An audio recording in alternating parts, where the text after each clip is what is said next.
Hello everybody, my name is सत्यान श्रीवास्तव और आज के इस वीडियो में हम बात करने वाले हैं how to make 2.5 lakhs per month from your social media agency which is SMMA. अगर आप सोशल मीडिया मार्केटिंग एजेंसी की कंपनी स्टार्ट किए हो या स्टार्ट कर चुके हो या प्लान कर रहे हो स्टार्ट करने की और ऑलरेडी आप एक दो क्लाइंट्स पे हो या 2.5 लाख रुपीस तक का आपको मंथली टच करना है रेवेन्यू, सो ये वीडियो आपके लिए है। लास्ट तक जरूर देखना क्योंकि आपको यहाँ पे बहुत सारी चीजें मिलेंगी। आपको स्टेप बाय स्टेप गाइड मिलेगा कि आप 2.5 लाख रुपीस मंथली अपने सोशल मीडिया मार्केटिंग एजेंसी के साथ कैसे पहुंच सकते हो। मैं एक पॉइंट पे था जहाँ पे मैं एक 2.5 लाख रुपीस पर मंथ बनाता था, खुद से बनाता था। उस समय मेरे टीम मेंबर्स भी नहीं थी, कोई भी नहीं था। मैं सारे के सारे क्लाइंट्स को खुद हैंडल करता था, उनके सारे काम खुद करता था, सोशल मीडिया मैनेजमेंट खुद करता था, क्रिएटिव्स खुद बनाता था, वीडियो एडिटिंग खुद करता था। और ये कोई बहुत बड़ा टास्क नहीं है क्योंकि बहुत बड़ा और बहुत ज़्यादा टफ भी नहीं है क्योंकि मेरे सारे 10 के 10 क्लाइंट्स एक ही इंडस्ट्री से थे, एक ही इंडस्ट्री से थे। तो इसलिए मेरे लिए काफ़ी ईजी हो जाता था कि सारे क्लाइंट्स को मैनेज कैसे करना है और उनको डिलीवरेबल्स, उनकी सर्विस डिलीवरी कैसे करनी है। सो ये वीडियो आपके लिए स्टेप बाय स्टेप रहेगा कि आपको कैसे क्या करना है ताकि आप 2.5 लाख रुपीस तक मंथली पहुंच सकते हो। अब जो लोग एक्सपेक्ट कर रहे हैं कि 2.5 लाख रुपीस ये वीडियो देखने के बाद तुरंत बनाना स्टार्ट कर देंगे, फर्स्ट मंथ में ही स्टार्ट हो जाएगा, सो ठहरो थोड़ा, ये this video is not for you. Okay, थोड़ा टाइम लगेगा। इट्स नॉट दैट कि ये कोई रॉकेट साइंस और ये नहीं हो सकता, ये अचीवेबल नहीं है। ये डेफिनेटली अचीवेबल है क्योंकि ये अचीव किया हुआ है, मैं किया हूँ, बाकी और बहुत सारे स्टूडेंट्स हैं मैंने जिन्होंने किया है, और बहुत सारे अदर अलग एजेंसी ओनर्स भी हैं जिन्होंने मार्केट में किया हुआ है। सो ये दिस इज अचीवेबल। अब कैसे कैसे करना है, क्या करना है, थोड़ा पेशेंस रखना पड़ेगा, थोड़ा अपना माइंड क्लियर करना पड़ेगा। सारी चीज अगर क्लियरिटी के साथ जाओगे तो definitely this is achievable. So सबसे फर्स्ट स्टेप, हम लोग स्टेप्स पे चलते हैं। Pick a service, pick a service. आपको अपना सर्विस बहुत क्लियर करना पड़ेगा, बहुत क्लियर। ऐसा नहीं है कि कोई भी सर्विस आप हर इंडस्ट्री के क्लाइंट्स को देना स्टार्ट कर दो। आपकी कभी आप फेसबुक एड्स कर रहे हो, कभी आप इंस्टाग्राम एड्स कर रहे हो, कभी आप कंटेंट राइटिंग कर रहे हो, कभी आप कॉपी राइटिंग कर रहे हो, कभी आप सोशल मीडिया मैनेजमेंट कर रहे हो, तो this will become difficult for you. It's not that कि आप बहुत सारे एक्टिविटीज करके बना नहीं सकते हो, बट बना सकते हो। बट मैं आपको इजी वे में बता रहा हूँ कि आप 2.5 तक कैसे पहुंच सकते हो। तो एक सर्विस उठाओ, एक सर्विस उठाओ। अगर आपको सर्विस आपको क्लियर नहीं है कि कैसे उठाना है, क्या करना है, तो मैंने ऑलरेडी वीडियोस बनाया हुआ है कि आप सर्विस कैसे सेलेक्ट कर सकते हो। आप वो वीडियो जाकर जरूर देखना। आपने एक सर्विस उठाया, आप सर्विस उठाया, मैं बाकी और सर्विस के तो एग्जाम्पल नहीं देता हूँ। चलो मैं अपना एग्जाम्पल देता हूँ कि मेरे हम लोग का सर्विस है social media management, content creation for hospitality industry. So हम उनके लिए कंटेंट क्रिएशन करते हैं, ये हमारा एक सर्विस है। पिक ए नीच। जो सेकंड स्टेप है, नीच आपका क्लियर होना चाहिए, आपकी इंडस्ट्री क्लियर होनी चाहिए। हमारी इंडस्ट्री क्लियर है कि हमको हॉस्पिटैलिटी इंडस्ट्री के क्लाइंट्स के लिए ही काम करना है। मैं और किसी इंडस्ट्री के क्लाइंट्स को नहीं लेता हूँ और ना ही मैं उनको ज़्यादा इंटरटेन करता हूँ क्योंकि मुझे पता है कि ना मैं इंटरेस्टेड होऊंगा और अगर वो ऑन बोर्ड आ भी गए तो मैं ज़्यादा उस चीज में इन्वॉल्व नहीं हो पाऊंगा। तो आपको अपना नीच क्लियर करना है। अगर आपकी सर्विस क्लियर है, तो जैसे मेरी है social media marketing content creation for hospitality industry, इसी तरह आपका भी क्लियर होना चाहिए कि आप फेसबुक एड चलाने वाले हो ई कॉमर्स के लिए, या आप सोशल मीडिया मैनेजमेंट करने हो फिटनेस इंडस्ट्री के लिए, या आप कंटेंट क्रिएशन करने वाले हो वेडिंग फोटोग्राफर्स के लिए। आपकी नीच और आपकी सर्विस क्लियर होनी चाहिए। अब यहाँ से सबसे मेन इंपॉर्टेंट पॉइंट आता है इंडस्ट्री नॉलेज। इंडस्ट्री नॉलेज क्या होता है, मैं उसके बारे में आपको बताता हूँ। सिंपल सी बात है कि अगर आपकी सर्विस क्लियर है, आपकी नीच क्लियर है ना, तो अब उस इंडस्ट्री में घुस जाओ। सिंपल सी बात है कि उस इंडस्ट्री में आपको घुसना होगा। अगर आप सिर्फ ऊपर ऊपर से सिर्फ सर्विस देने के लिए काम करने वाले हो तो ये ज़्यादा बहुत डिफिकल्ट होगा क्योंकि जो ओनर्स हैं वो इंडस्ट्रीज को जानते हैं इन एंड अराउंड, वो अंदर से जानते हैं, उनको प्रॉब्लम क्या क्या आता है ये सब जानते हैं वो लोग। अगर आप उनसे ज़्यादा नहीं जानते हो, आप उनको उस प्रॉब्लम का सोल्यूशन नहीं दे सकते हो, तो ये बहुत डिफिकल्ट हो जाएगा आपके लिए क्लाइंट्स ढूंढना। सो सिंपल सी बात है इंडस्ट्री। अब मैं अपनी इंडस्ट्री के बारे में बात करूँ, मेरा इंडस्ट्री है रेस्टोरेंट है, लाउंजेस है, रिजॉर्ट है, होटल्स है, अम्यूजमेंट पार्क्स हैं, थीम पार्क्स हैं, आई मीन, और ट्रैवलिंग है, गाइड है, बहुत सारी चीज़ें हैं जो इस इंडस्ट्री में, हॉस्पिटैलिटी इंडस्ट्री के अंदर आती है। मुझे इन इंडस्ट्रीज के बारे में पता है। मुझे पता है कि अगर एक रेस्टोरेंट कहीं मुंबई की किसी लोकेशन पे खुला है तो उसका रेंट क्या हो सकता है, वहाँ पे कितने स्टाफ लग सकते हैं, उनकी सीटिंग कैपेसिटी के हिसाब से मुझे पता है कि वो उनके इतने सारे स्टाफ लगेंगे, स्टाफ कितने शिफ्ट में काम करेंगे, उनका पर पर्सन कैब क्या है, वो 1500 पर पर्सन दे रहे हैं या 2 पीपल फॉर 2000 रुपीज दे रहे हैं, उनके मेन्यू पढ़ के, उनका लोकेशन देख के मुझे पता है कि कॉमी वन का सैलरी कितना होता है, कॉमी 2 का सैलरी कितना होता है, हेड शेफ का सैलरी कितना होता है, उनके मैनेज इस इंडस्ट्री के मैनेजर की सैलरी कितनी होती है। सो जब मैं मीटिंग में जाता हूँ तो मैं जस्ट रैंडमली मीटिंग में नहीं चला जाता हूँ कि हाँ चलो ठीक है भाई मीटिंग कर लेते हैं, हो सकता है ये तुक्का के साथ से क्लाइंट लग जाए। मुझे पता होता है कि इस लोकेशन पे अगर उन्होंने अपना कैफे खोला है, अपना रेस्टोरेंट खोला, अपना रिजॉर्ट खोला है, तो उसका रेंट क्या होने वाला है, उसका वहां पे उनकी मैनेजमेंट की पूरी सैलरी कितनी जाने वाली है। अगर मैं इन्वेंट्री की बात करूं तो मुझे पता है कि अगर ये इनका बिजनेस 100% है, अगर 1 लाख रुपए का है तो उसमें 30% ऑलमोस्ट इन्वेंट्री पे जाता है, तो 30,000 रुपए का इन्वेंट्री का खर्चा है। सो अगर इस बिजनेस को प्रॉफिटेबल लाना है, इस बिजनेस को प्रॉफिट्स बनाने हैं या इनको ब्रेक इवन तक भी जाना है, तो इनको पता होना चाहिए, मेरे को पता है कि इनका ब्रेक इवन पॉइंट क्या होता है just by seeing the client and the client place.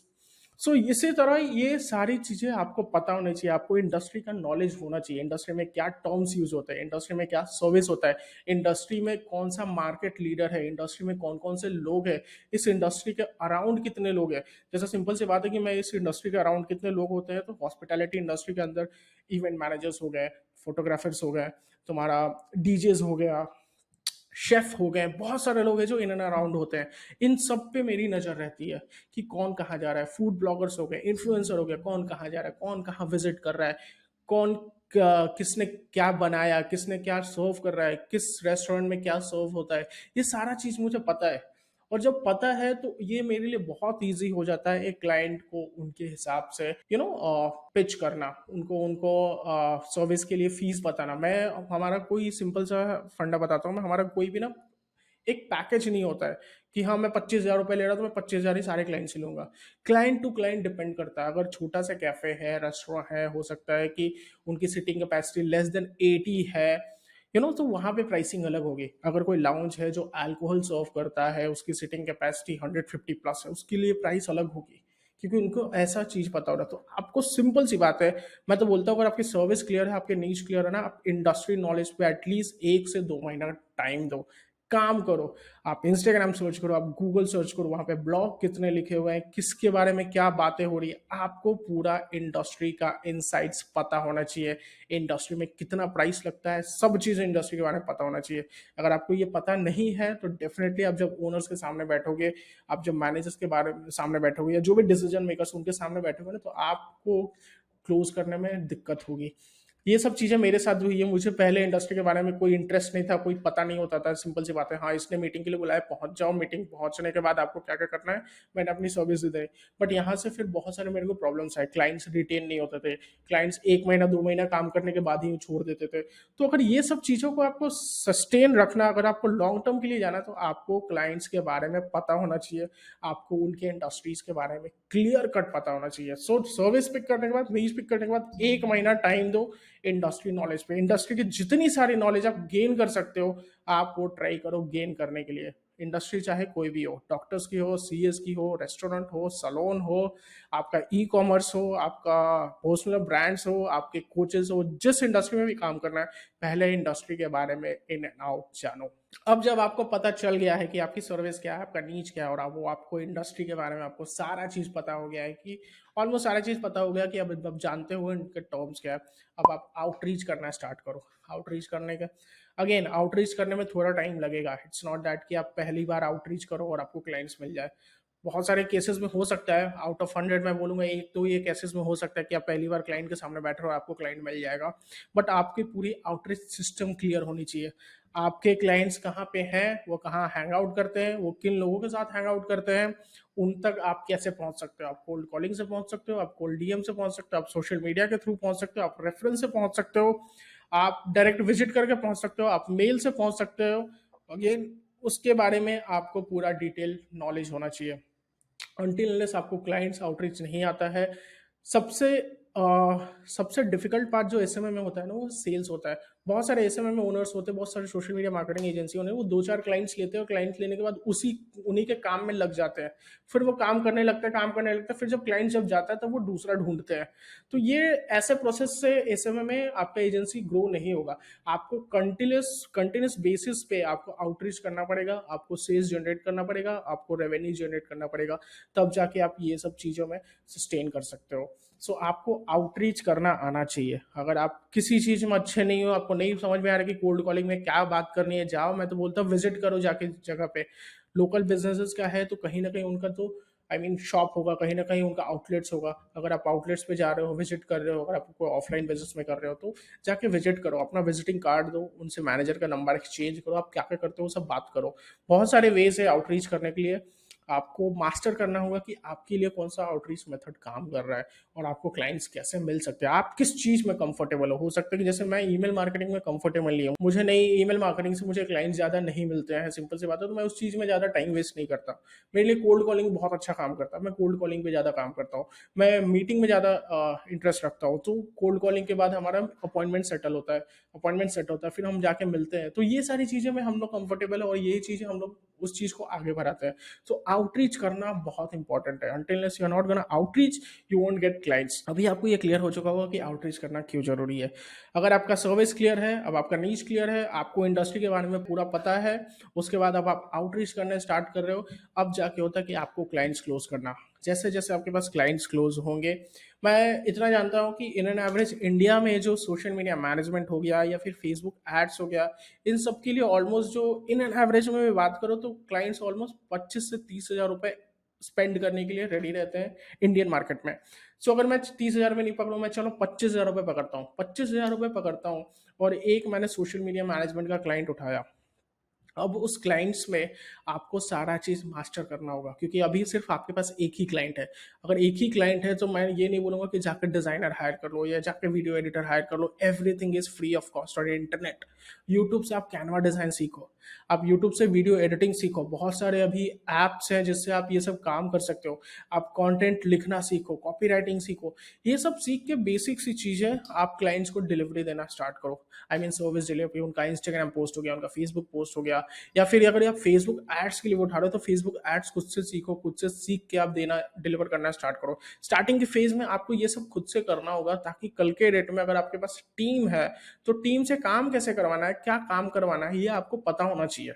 So simple सी बात है कि आप डिलीवरी देना खुद से स्टार्ट करो, क्योंकि स्टार्टिंग के डेज में मैंने भी ऐसे ही करा था। अगर 2.5 लाख तक पहुंचना है, सो मेरा सिंपल से क्लियर था, फंडा था कि मेरे पास 10 ऐसे क्लाइंट्स होने चाहिए जो 25 हज़ार रुपये मुझे पे करें। अगर वो मेरे को 25 हज़ार रुपये महीने का पे कर रहे हैं और अगर सारा का सारा काम मैं खुद से कर रहा हूँ, तो I will be able to reach out 2.5 lakh rupees per month. और ये ऐसा हुआ भी, इट्स नॉट दैट कि मेरे को एक महीने के अंदर हुआ, but at least it took around 4 to 5 months, जहाँ पे मैं 2.5 लाख रुपीज कंसिस्टेंस बेसिस पे बना रहा था। और फिर मैं नए क्लाइंट्स को आउटरीच नहीं कर रहा था, क्योंकि वो जो क्लाइंट्स थे वो सेट क्लाइंट्स थे।